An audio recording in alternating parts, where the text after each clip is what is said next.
Então eu vejo esse como um desafio educacional do mercado, né? E aí, para que a gente consiga superar esse desafio educacional do mercado, a gente precisa contar com as instituições financeiras, com os correspondentes, com as empresas de tech.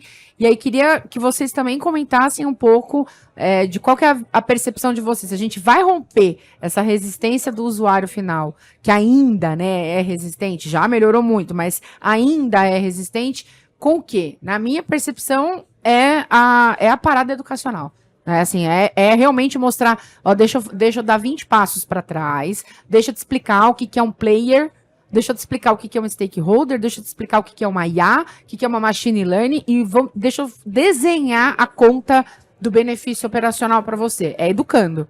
E vocês, começando pelo Victor, o que você acha disso?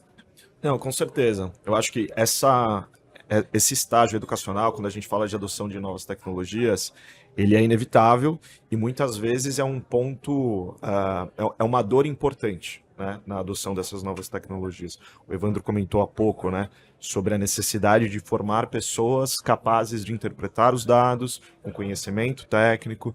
Então, de maneira geral, a parte educacional, e é algo, inclusive, que as companhias de tecnologia vêm investindo bastante, cada vez mais se tem um foco em conteúdo, mesmo dentro de ofertas B2B. Porque as companhias, de novo, elas estão preocupadas, um CPG, ele está preocupado com as tendências de mercado. Sobretudo o B2B precisa disso, né? Sobretudo o B2B, ele está preocupado com as tendências de mercado, o comportamento do consumidor, as dinâmicas do varejo. Ao longo do tempo, todos os negócios eles vão ter os dados embutidos no core, só que é um processo que a gente ainda não está lá. Então, é importante que você tenha um time preparado não só versado em tecnologia e dados, mas que entenda de negócios. Tecnicamente, a regra do negócio. Exatamente, entenda do negócio. E do outro lado também, né? Então, a pessoa que entende do negócio precisa ter acesso, principalmente com termos que sejam de fácil assimilação, Sim. né? Uma didática. Um glossário. Um glossário, exato. Depara, né? Exatamente, um summary bem feito. Sim. Só que sem perder a parte técnica. Então, com certeza, essa parte instrucional, educacional, a gente tem visto como chave. Isso foi bastante forte, principalmente na adoção das soluções financeiras digitais, os bancos digitais. Então, o processo de bancarização da população. Sim. E hoje a gente vê isso muito forte no B2B também. Então, se tinha muito uma crença que o B2B era uma venda mais fria, você tinha uma venda muito técnica, baseada em preços. Então eu falo com o CTO, mas o CEO não participa dessa decisão porque é uma questão de tecnologia.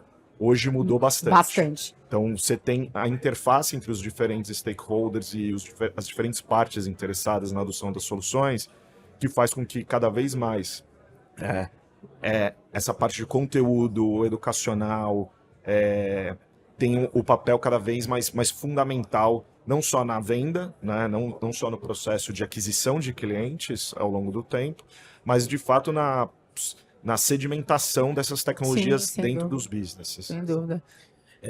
Sabe que eu enxergo?